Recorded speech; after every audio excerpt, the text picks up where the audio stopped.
Bueno, pues buenos días, buenas noches, buenas madrugadas. Vamos a dar inicio con las clases video correspondientes a la tercera unidad del curso de Física 1 del Colegio de Ciencias y Humanidades. Antes de abordar los temas relativos a la tercera unidad, que trata sobre los fenómenos termodinámicos, conviene hacer un poco de historia con la idea de que por lo menos tengamos una idea muy general de cómo es que se fue configurando la disciplina de la física que ahora se denomina termodinámica. Y para eso, en la parte central de la termodinámica están los conceptos de calor y de temperatura. El calor y la temperatura, pues generalmente en el lenguaje coloquial, en el lenguaje de todos los días, los confundimos. Decimos, por ejemplo, tengo calor, esta chamarra me produce calor, etc. Sin advertir que desde el punto de vista de la física hay una diferencia esencial entre el calor y la temperatura. Pero bueno, vamos a hacer un poco de historia. Allá más o menos por el año de 1620, Francis Bacon, autor, entre otras cosas, del Novum Organum, es decir, del nuevo canon de pensamiento. El primer órgano fue de Aristóteles y se refería al método deductivo. Bacon introduce el método inductivo, muy importante en el desarrollo de las ciencias experimentales. Bueno, este es nada más un paréntesis cultural.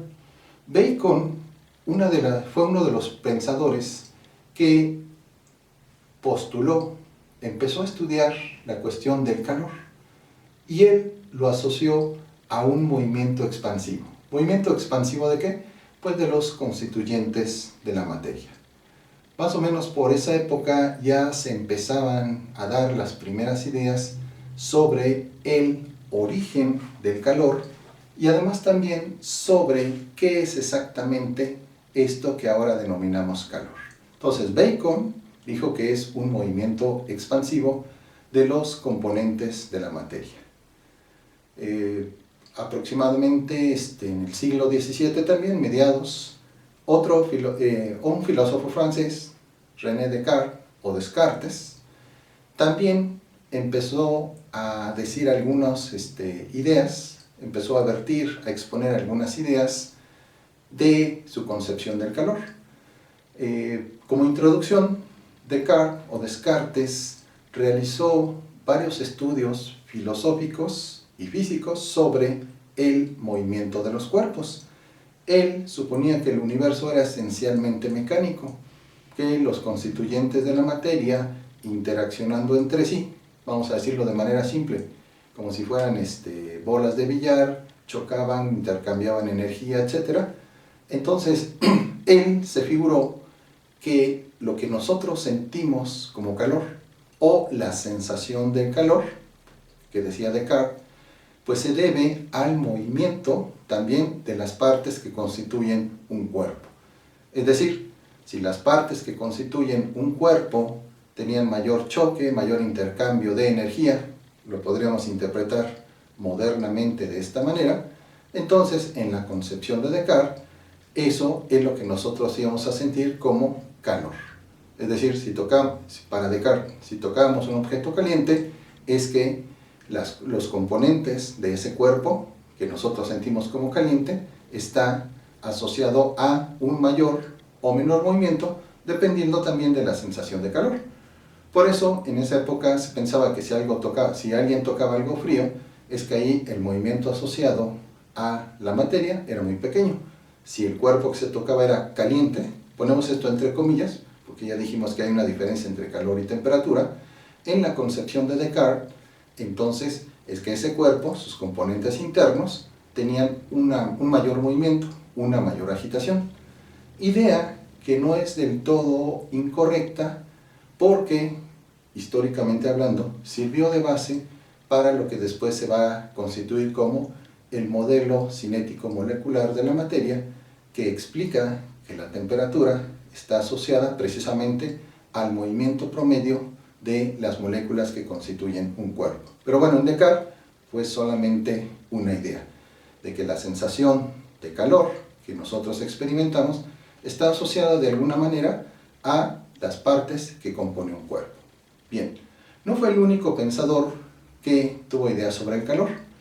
Pascal, gran filósofo, matemático y pensador francés, que, dicho sea de paso, realizó algunos experimentos para explicar lo que ahora conocemos como la mecánica de los fluidos.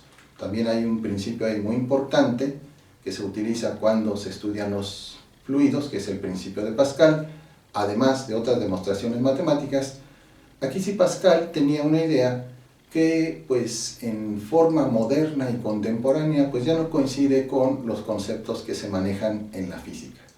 Pascal sostenía que el calor era debido a algo que él llamó espíritus ígneos del aire. Como ven, es una concepción que más bien se acerca a cuestiones alquímicas, si ustedes gustan, esotéricas, aunque, bueno, Pascal era un hombre profundamente religioso y, bueno, sus concepciones a veces también influyeron un poco en su forma de ver el mundo. Entonces, los espíritus ígneos del aire, que llamaba Pascal, eran, según él, los responsables de que en un cuerpo se manifestara o no el calor. Si esos espíritus abandonaban el cuerpo, entonces el cuerpo estaba frío o no se sentía el calor. Entonces, como les dije al principio, pues esta concepción pues ya para nada es tomada en cuenta en el desarrollo de la ciencia, pero tiene su valor en el contexto histórico. Todas las ideas, de hecho, que emite el ser humano, pues tienen no solamente un significado filosófico y científico, sino también histórico. En ocasiones no podemos juzgar una idea con los criterios modernos, sino tenemos que ver cuál era el contexto específico de esa sociedad y por qué surgían ese tipo de ideas. Recordemos que en la época de Pascal, pues la química como ciencia, pues aún estaba un poco indecisa entre las concepciones que ahora tomamos como válidas y las concepciones de la alquimia. Entonces era todavía una mezcla. Lo mismo sucedía con muchas ideas de física, como vamos a ver enseguida. Con la de George Stahl, que allá más o menos por el año de 1702, él propuso la existencia de una sustancia que llamó flogisto. Entonces, esta sustancia hipotética, el flogisto, según Stahl, era la que provocaba la combustión de los cuerpos. Es decir, como antes no se podía explicar el mecanismo de, bueno, por qué el carbón u otro tipo de materiales como la madera seca o incluso el papel, les pone uno una pequeña flama y se incendian, entran en combustión, diríamos ahora. Bueno, Stahl supuso que ese flogisto era el que entraba, no sé de qué manera, se lo imaginaría él, entraba a los cuerpos y determinaba si un cuerpo entraba o no en combustión. Por lo menos empíricamente pues, era una hipótesis razonable. ¿En qué sentido? En que hay cuerpos que si ustedes les aplican una flama, pues no entran en combustión. Si lo hacen a la gasolina, al gas, a la madera, al carbón, ese sí entra en combustión. Bueno, para Stahl, esta sustancia, el flogisto, era la responsable de la combustión de los cuerpos. Bien, esa idea, obviamente, pues también ya se desecha en la física, pero, repito, tiene su valor histórico en tratar de dar una explicación a lo que observaban los pensadores en aquella época. Luego vino el famoso Lavoisier. Bueno, Lavoisier también introdujo otras ideas relacionadas con el calor. Y esta fue particularmente importante porque hasta que no se decidieron si las teorías de Lavoisier eran válidas o no, no se confrontaron con los experimentos, esta teoría pues de alguna forma subsistió mucho tiempo mientras no pudo ser desechada. Bueno, ¿qué nos dijo Lavoisier?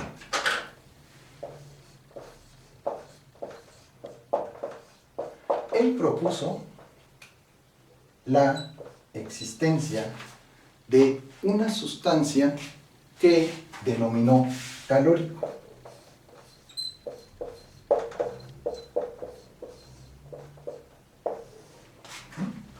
Entonces, en la concepción de Lavoisier, un cuerpo tenía más o menos temperatura o calor, porque aquí pues no había todavía la distinción entre calor y temperatura como ya la tenemos en la actualidad, pero en principio podemos decir que si un cuerpo en la concepción de Lavoisier era frío,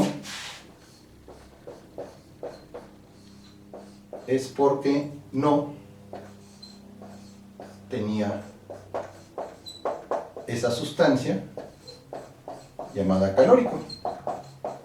Es decir, un cuerpo frío para Lavoisier tenía ausencia de calórico, o se había ido el calórico de alguna manera. En cambio, un cuerpo caliente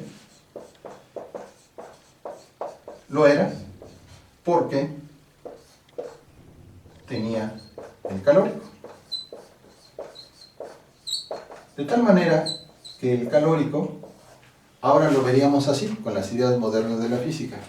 El calórico era como una entidad metafísica que estaba más allá de los cuerpos, pero que se podía introducir o retirar de ellos, y lo que determinaba que el cuerpo fuera frío o fuera caliente. En clases video anteriores vimos que de hecho el concepto de ímpetu, que significa impresión de movimiento, también tenía esta idea, esta estructura conceptual, es decir, de algo que se impregna, de ahí viene la palabra ímpetus, a los cuerpos, y que hace que se muevan o se detengan. O sea, otra vez, volvemos a, digamos, la concepción del coyote y del correcaminos, de que se acaba el movimiento y se cae el coyote. Esa entonces fue una concepción que ahora se interpreta ya como errónea, como la teoría del calórico, pero la hacemos resaltar por el motivo siguiente, que esa era una idea muy fija que se tenían los pensadores. Algo que se impregna, el ímpetu o el calórico, y que determina propiedades de los cuerpos. En el primer caso, que se muevan o se detengan los cuerpos, el ímpetu. En este caso, el calórico, que los cuerpos estén fríos o los cuerpos estén calientes. Si están calientes es que tienen esa sustancia hipotética propuesta por Lavoisier, el calórico. Si ese calórico se esfumaba, se iba de algún modo, nunca dijo Lavoisier cómo, entonces es que el cuerpo estaba frío y entonces había ausencia de calórico. Bueno, esta idea subsistió durante mucho tiempo. Sin embargo, cuando otros investigadores empezaron a estudiar cómo un cuerpo aumenta su temperatura o cuándo manifiesta esto que llamamos y llamaban desde entonces calor, pues se fue desechando poco a poco la teoría del calórico. Y bueno, Lavoisier pues fue un gran químico, pero las ideas en este caso que tenía sobre el calor pues fueron posteriormente revisadas y desechadas por los físicos. Davy, otro físico, pero pues allá un poco ya más lejano, allá por 1839 aproximadamente, propone otra teoría para explicar el calor. Ya no recurre al flogisto de Stahl, responsable según él de la combustión de los cuerpos. Ya no recurre al calórico de Lavoisier. ¿Qué dice Davy? Bueno, él, por observaciones, vio que cuando un cuerpo es sometido a la fricción, generamos calor. Eso lo hacemos nosotros todos los días. En un día frío frotamos nuestras manos y nuestras manos aumentan su temperatura. Bueno, él observó que al friccionar diferentes elementos, tallarlos, por ejemplo, un cañón con una lija, había lo que se llama calor, o dicho más correctamente, esos materiales aumentan su temperatura. Pero ahí podían tener observable el concepto que ellos concebían como calor. Por lo tanto, Davy dijo que la fricción produce calor. Por lo tanto, esta idea se aproximaba ya más a las propuestas por Descartes y Bacon, en el sentido de que el calor es resultado de los componentes que forman el cuerpo, del movimiento de esos componentes con mayor precisión. Y entonces esta idea fue la que empezó a permear entre los físicos y que paulatinamente fue desechando la idea del Lavoisier respecto al calórico y la de Stahl respecto al logisto. Bien. Viene posteriormente, a raíz de nuevas investigaciones, Joseph Black, un inglés que pues aproximadamente también en el mismo siglo, a mediados, hace una distinción sumamente importante que es la que prevalece hasta nuestros días. Él dijo que el calor y la temperatura no son conceptos iguales, son cosas diferentes.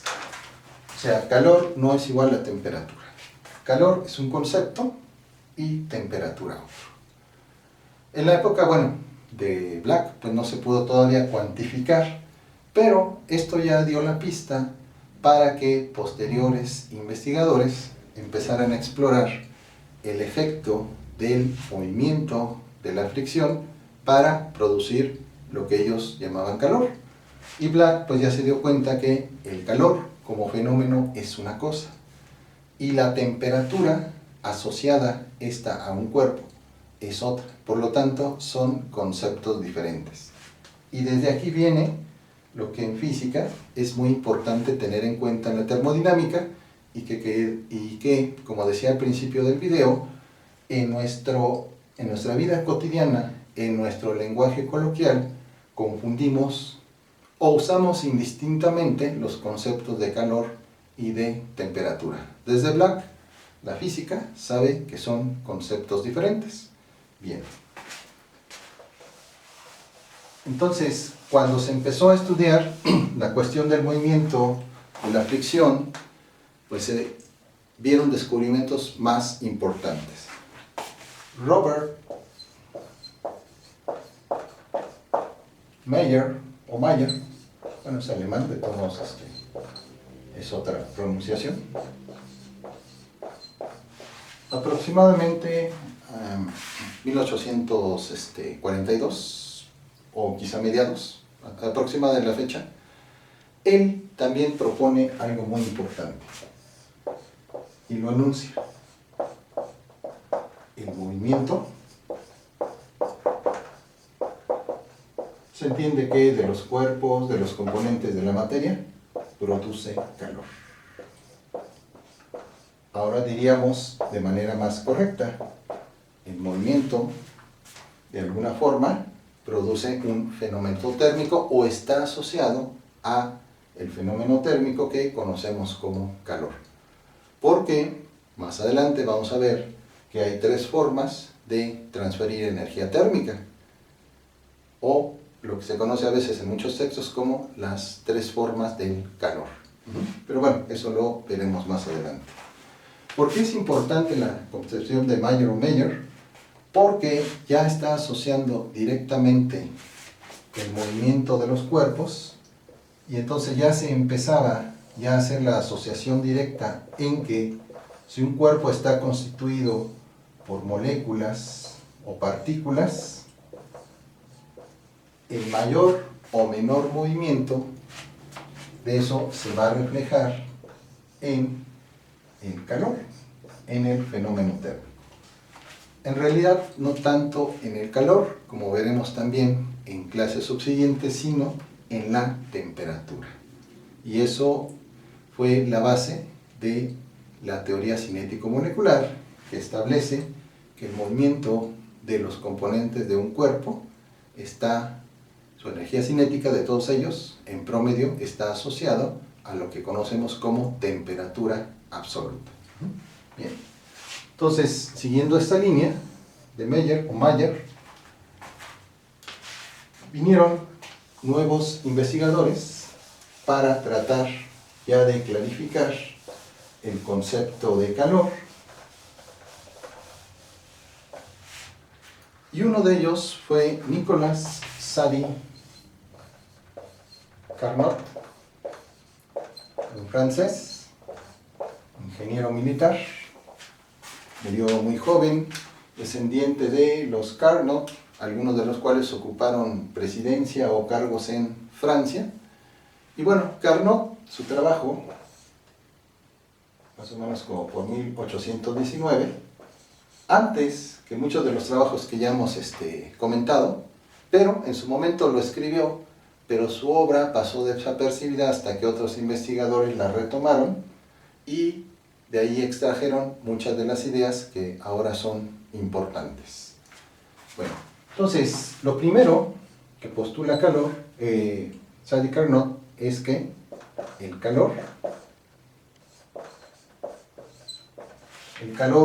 como concepto tiene su origen en el movimiento de los cuerpos, en el concepto que tenía Carnot del calor. Es decir, retoma las ideas que ya hemos estado examinando anteriormente, que asocian calor con el movimiento de los cuerpos. Entonces, bajo esta idea, bajo esta premisa, sigue Carnot construyendo una teoría. Y él propone algo muy importante, que esta idea viene de la mecánica de fluidos. En los fluidos, nada más vamos a comentarlo de paso porque sería extender mucho el tema. Existe el concepto de flujo. Se habla de, flujos de corriente, tipos de flujo, flujos laminares, flujos turbulentos, etc. Pero él toma esta idea y propone lo siguiente. Se da cuenta de la direccionalidad de los procesos térmicos e introduce el concepto de flujo de calor. Un flujo tiene una dirección. Si tenemos una tubería conectada a una llave, sabemos que el flujo va en una dirección. Puede ser, si la llave está aquí a la izquierda, de izquierda a derecha.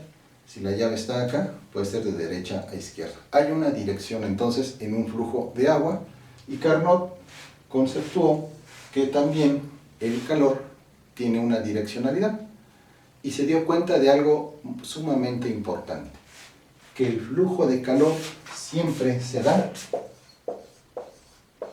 del cuerpo con mayor temperatura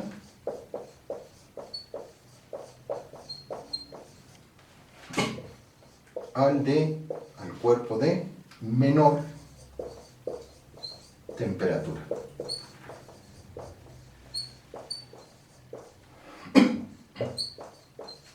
Nunca al revés.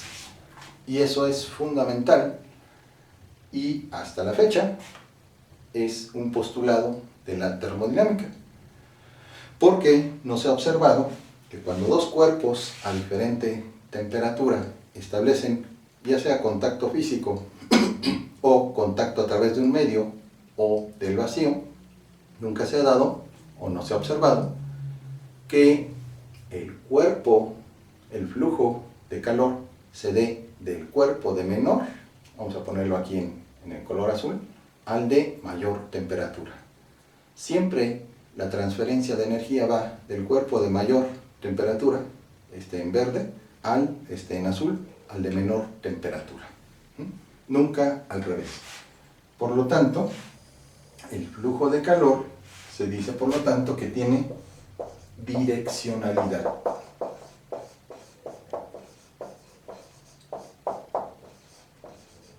del cuerpo de mayor al de menor temperatura.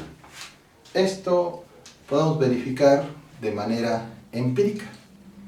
Si ustedes están en una habitación a unos 20 grados centígrados, 20 grados Celsius, perdón, están en esa habitación, y ustedes tienen una bebida caliente, café, té, etc.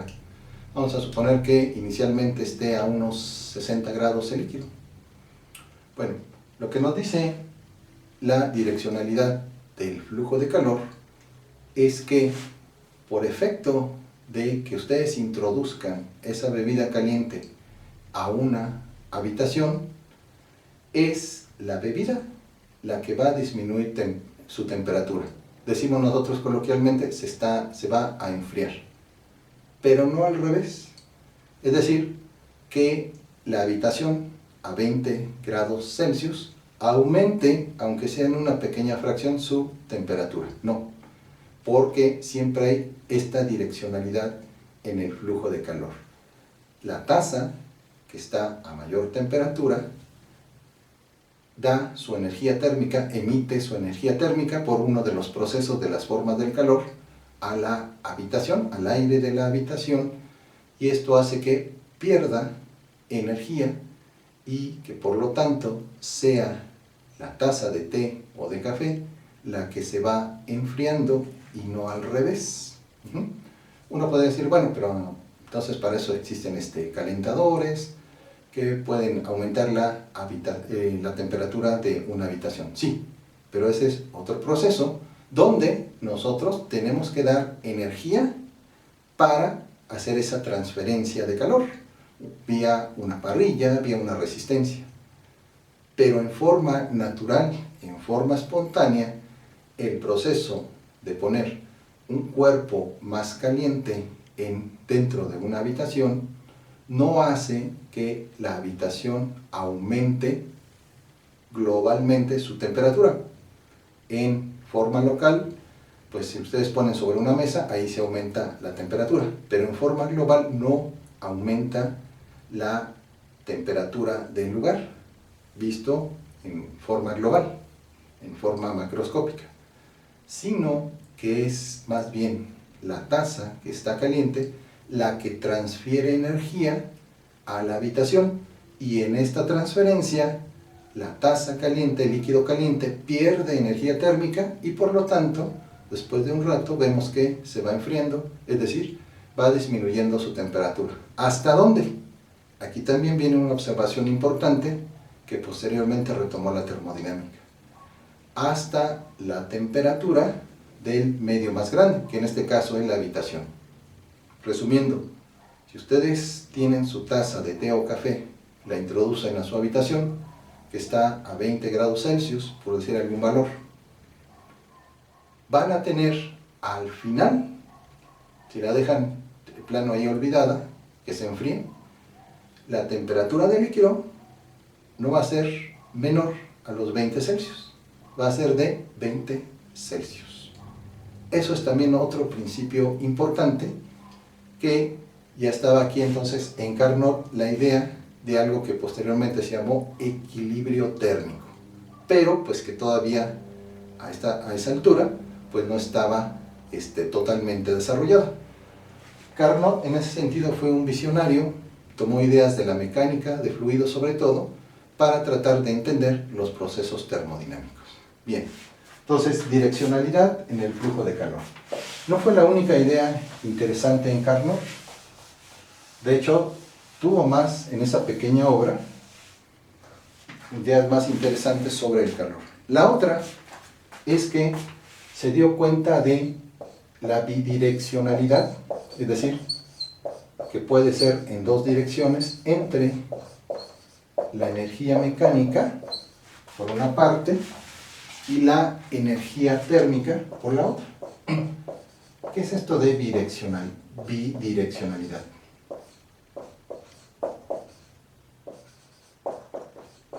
Carnot se dio cuenta de lo siguiente, de que la energía térmica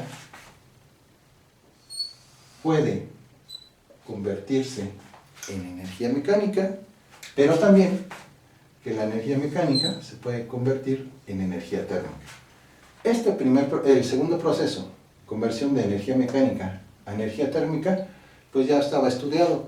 Cuando se aplicaba, por ejemplo, trabajo sobre un cuerpo, se tallaba, por ejemplo, un cañón, pues se veía un aumento de temperatura. Es decir, el movimiento de alguna manera sobre la materia hace que aumente su energía térmica.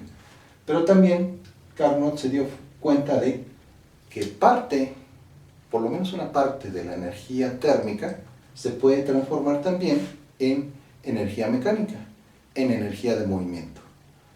En ese entonces era un poco difícil de visualizar esta situación, este proceso de conversión. En la actualidad no. Sabemos que, por ejemplo, si tenemos una caldera geotérmica, como las que existen en Los Azufres, estado de Michoacán, aquí en México, o un geyser, etc., parte de la energía térmica de esa caldera, de ese geyser, puede, si se enfoca de manera adecuada, ir a un tubo, una máquina, y producir movimiento en la máquina para generar, por ejemplo, electricidad. Es decir, en términos generales, la idea de Carnot es correcta, que parte de la energía térmica se puede transformar en energía mecánica. Y viceversa, lo que ya estaban estudiando los demás, que la energía mecánica se puede transformar en energía térmica. Entonces, Carnot, aparte de ver la direccionalidad y esta doble transformación, propuso otras ideas que posteriormente fueron retomadas para formular las leyes de la termodinámica. Eso pues lo veremos más adelante y seguiremos en ese entonces con los razonamientos de Carnot. Bien, otro personaje, el conde Rumford, también realizó algunos experimentos y concluyó que el trabajo mecánico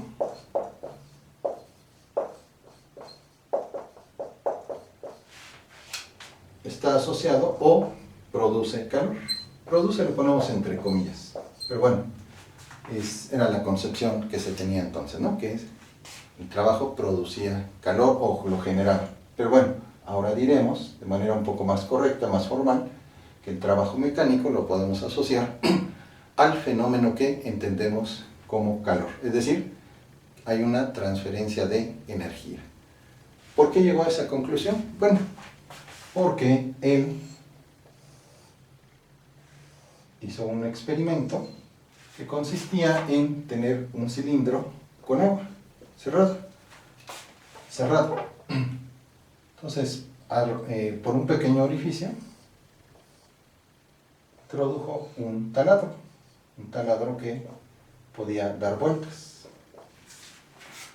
Y entonces determinó con un termómetro la temperatura inicial.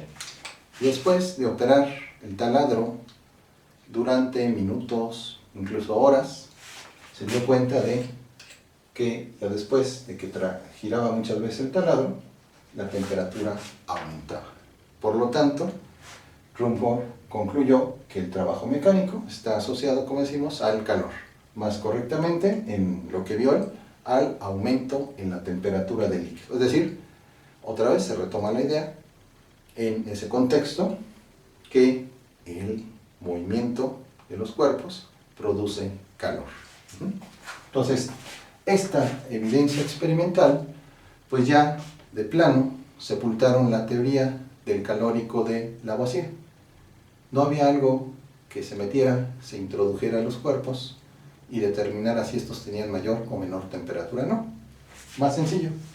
El movimiento de los componentes del cuerpo, fueran estos partículas, fueran moléculas, según la concepción que se tuviera, era el responsable de este fenómeno de intercambio de energía que llamamos calor. Bien, entonces, ese fue uno de los primeros experimentos, pero no el único. Vino posteriormente James Prescott Joule, más conocido con este segundo apellido, quien también realizó un experimento con paletas, con un recipiente, en el cual estaban conectadas unas paletas,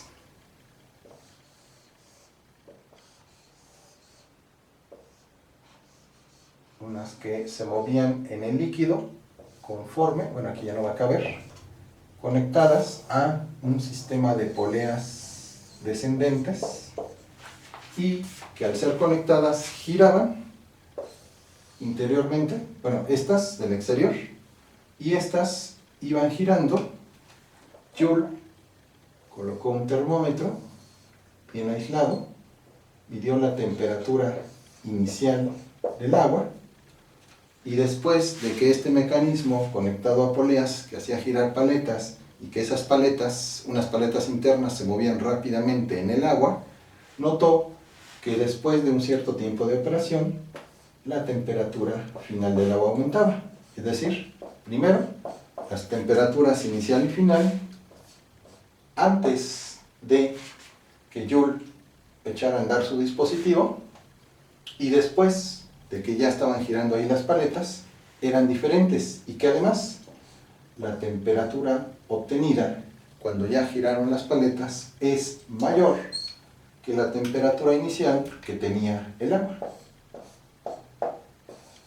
Entonces, con este resultado, Joule confirmó primero la idea que ya se tenía, que el movimiento genera calor, dicho de manera simple, con las precisiones que ya hemos estado realizando, porque pues en la actualidad ya no se dice que se genera calor, no. El movimiento entonces está asociado al intercambio de energía, en este caso energía térmica. Dicho de otro modo, si nosotros aplicamos trabajo mecánico, energía cinética, moviendo en este caso el líquido, agitándolo, vamos a tener por parte del líquido una generación de energía térmica. Es decir, va a aumentar su temperatura. Podemos verlo así, de manera más simple. Y no fue el único resultado que confirmaba todos los anteriores, sino que también Joule cuantificó, es decir, midió cantidades, temperatura, masa del agua, calculó la energía cinética que le aplicó por medio de las paletas a este sistema aislado y concluyó algo que es muy importante, que es el principio de equivalencia. ¿Equivalencia entre qué? Entre la energía térmica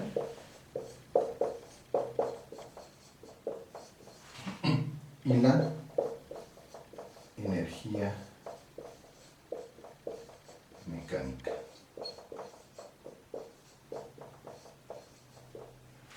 Entonces, con su experimento, Joule demostró que en efecto una parte de la energía mecánica aplicada a un sistema no solamente demostró él que genera o produce calor, sino que además encontró la equivalencia exacta, es decir, cuántas unidades de trabajo mecánico tengo que aplicar para obtener cierta cantidad de energía térmica.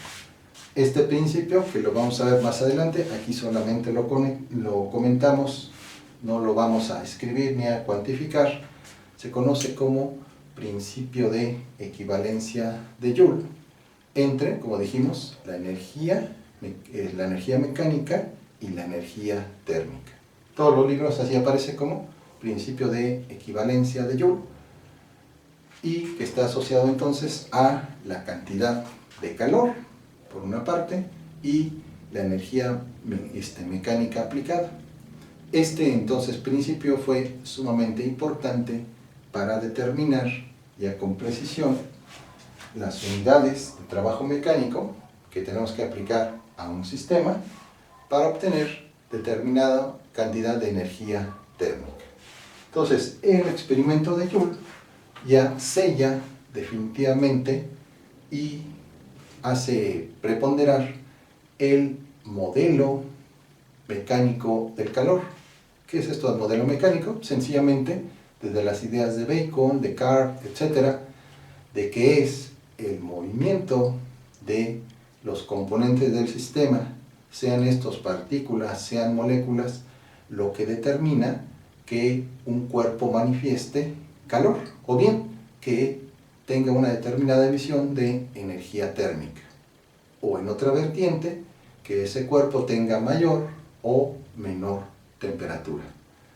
Pero esta distinción todavía fina entre calor y temperatura tuvo que esperar el desarrollo formal de la teoría cinético-molecular, donde, si bien recordemos desde Joseph Black ya se distinguía que el calor es un concepto y la temperatura otro, aún pues todavía no se tenía una idea muy clara, que ya se fue estableciendo de manera más firme con las hipótesis, suposiciones de Carnot, también con el experimento de Joule, y que la teoría cinético-molecular retoma más adelante para asociar la temperatura de un cuerpo a la energía cinética promedio de las moléculas que forman un cuerpo. Nosotros ya vimos el concepto de energía cinética, podemos entender un poquito de este postulado de la teoría cinético-molecular.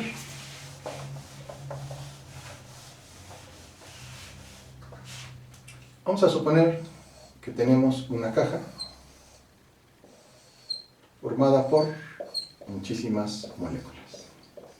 Vamos a pintar solamente unas cuantas y la flechita pues estaría indicando la dirección en que se mueven. En forma moderna, contemporánea, pues se sabe que la materia está constituida por cuatrillones de moléculas.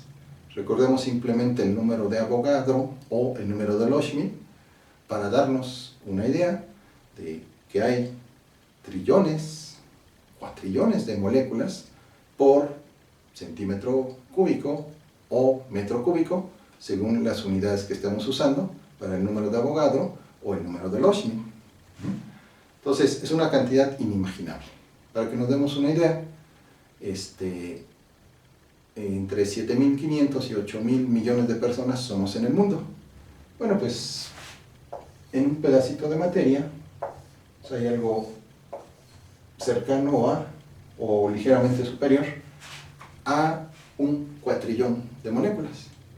Es decir, si tuviéramos los seres humanos el tamaño de una molécula, cabríamos holgadamente, súper holgadamente, en cualquier cajita, incluso hasta de zapatos. No tenemos, afortunadamente, el tamaño de una molécula, o desafortunadamente para otros. Pero ese podría ser el punto de comparación. Bien, entonces, ¿qué nos dice la teoría cinético-molecular? Que si nosotros tenemos una zona del espacio, una caja, un cuerpo, etc., con moléculas moviéndose a una velocidad promedio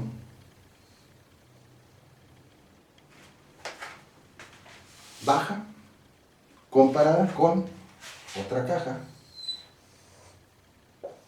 en donde, vamos a decirlo así, las moléculas sean más impetuosas, es decir, que tengan mayores velocidades y que vamos a llamarlo con U para distinguirlas, y que su velocidad promedio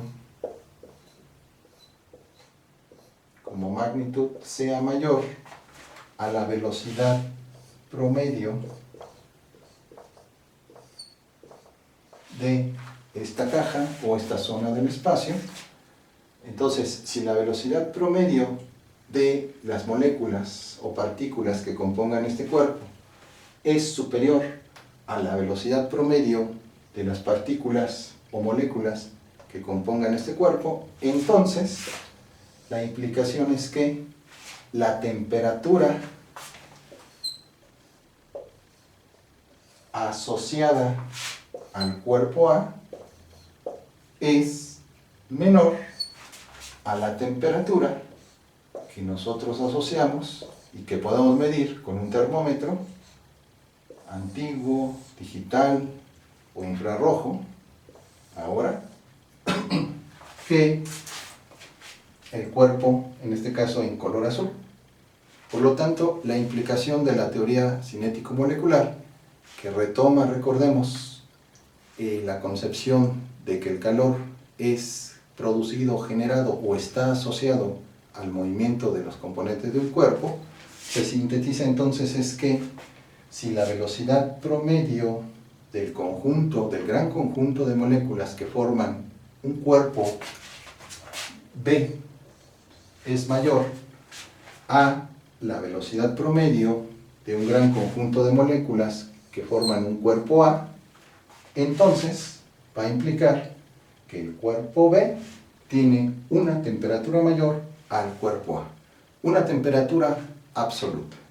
¿Qué es temperatura absoluta? ¿Cómo se definen las escalas térmicas? Es lo que vamos a ver en la siguiente, probablemente, cápsula clase video. Pues bien, esto es cuanto por la sesión de este día, de esta noche, de esta madrugada. Y bueno, pues terminamos deseándoles buenos días, buenas noches, buenas tardes, buenas madrugadas, según el lugar donde nos estén sintonizando, y pues les agradezco su atención. Hasta la próxima.